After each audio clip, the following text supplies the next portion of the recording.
요즘 인터넷에서 떠돌고 있는 영상입니다. 폐버스를 층층이 아파트처럼 쌓아 만든 주택단지인데요. 위층과 아래층 버스를 오가는 엘리베이터도 보입니다. 더불어민주당 황희 의원이 제안했던 폐버스 청년주택이 보급된 미래를 가정한 AI 영상입니다. 살아보니 어떠세요? 여름엔 버스 안이 찜질방되고 겨울엔 냉동고되고 옆집 화장실 냄새 심한 거 빼고요. 버스 주택에 입주한 부부의 집에 집들이로 놀러온 지인들이 부럽다고 말하는데요. 와, 벌써 성공해서 버스 주택 들어갔네? 부럽다. 더 퍼스트 무빙 캐슬이라며 유명 건설사 브랜드 아파트를 연상케 하는 이름까지 붙였습니다. 자, 이른바 이 폐버스 주택과 관련된 집값을 풍자한 글도 인터넷에 등장했습니다. 오늘자 청년부동산 매물 소식이다. 뭐 이런 제목으로 떠돌고 있는데요.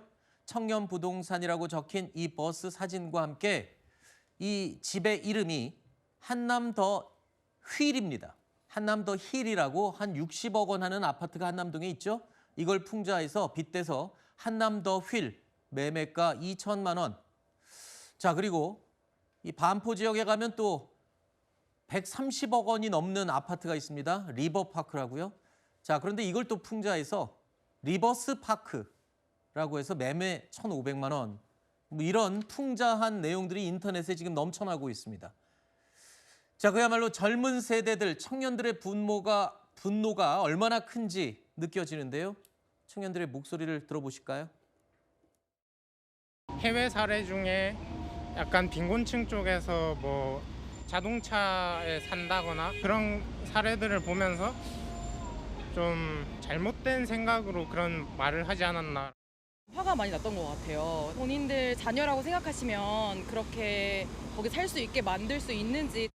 어이없고 그냥 어떻게 하면 우리 그 20대 사람들 입장에서 생각도 안 하고 그냥 그런 얘기만 하나 그런 생각을 했던 것 같아요.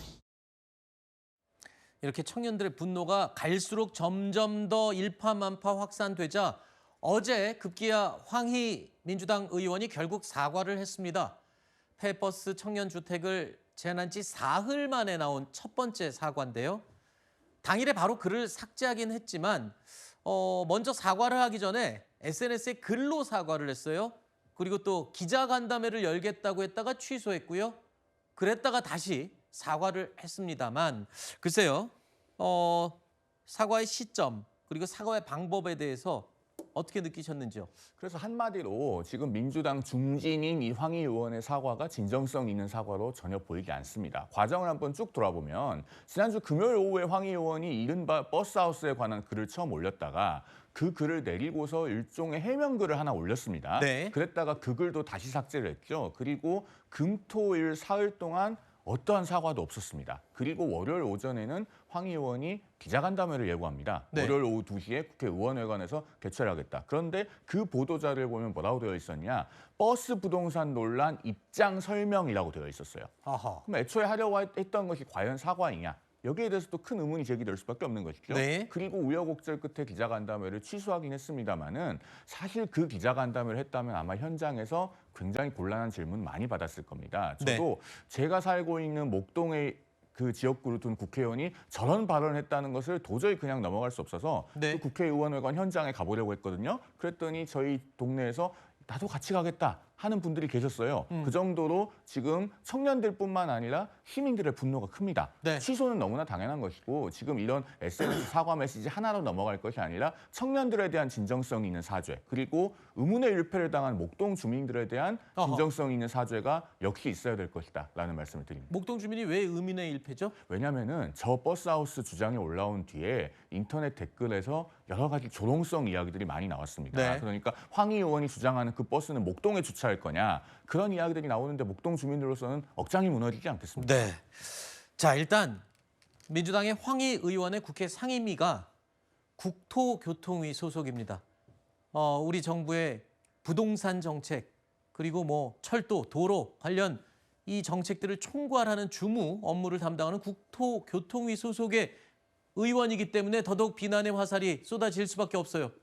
그렇습니다. 지금 뭐 황희 의원이 아무리 개인의 아이디어라고 얘기했다고 하더라도 그것이 민주당의 그 정책 또는 이재명 정부의 청년 주거 대책이냐라고 또 그 보실 수 있는 여지들도 있기 때문에 매우 부적절한 발언이었다. 뭐 늦었지만 사과를 한 부분에 대해서는 평가합니다만 어쨌든 이런 부분들이 몰고 올 파급력 같은 것들을 좀 고민을 하고 네. 말씀을 좀 주셨어야 되는 게 아닌가라는 그런 아쉬움이 좀 많이 나고요. 사과의 시점에 대해서는 뭐 어떠세요? 시점도 매우 늦었다라고 보고 또 이 그 사과의 내용도 조금 더 진정성 있는 목소리가 있었어야 되는 게 아니냐 네. 이런 말씀도 드려야 할 것 같고요. 청년들께서 지금 많이 화가 날 만합니다. 제가 생각해도 저렇게 뭐 폐주택 물론 단순한 아이디어 아주 좀 짧은 기간 동안에 한시적으로 이용할 수 있는 것이다라고 하더라도 지금 이 정부가 준비하고 있는 부동산 공급 대책이 좀 부실한 거 아니야? 라는 그 어떤 신뢰도를 저하시키는데 아하. 황희 의원의 이 그 SNS 글이 상당히 크게 영향을 줬다라고 본다면 네네. 황희 의원이 지금 뭐 단순한 본인의 아이디어가 본인에게뿐만 아니라 지금 이재명 정부와 또 더불어민주당의 네. 어떤 이제 이 부동산 정책에 대해서도 상당히 좀 많이 영향을 준 게 아니냐, 알겠습니다. 부정적인 영향을 줬다 이렇게 평가합니다. 자, 황희 의원 본인도 사과 회견을 통해서 아이디어 차원이었다라고 설명을 했고요. 이에 앞서서 민주당에서도 단순한 아이디어 제안 차원이었다라고 설명을 하기도 했습니다. 자, 그렇다면 도대체 국토교통위 소속의 황희 의원은 부동산 정책과 대책에 대해서 어떤 생각을 평소에 가지고 있었을까요? 그래서 저희 제작진이 과거에 어떤 주장을 했었는지 부동산 정책과 관련해서 좀 찾아봤습니다. 들어보실까요?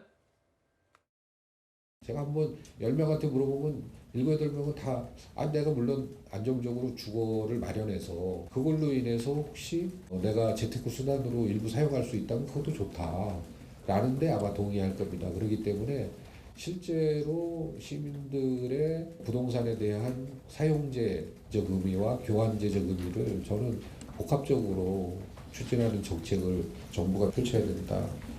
정부가 정확하게 철학을 갖는 게 중요하다고 봐요. 이게 토지라는 것은 대대로 한정돼 있는 거 아니겠습니까? 물려받는 거기 때문에 토지에 대해서는 공공성을 유지하는 게 맞습니다.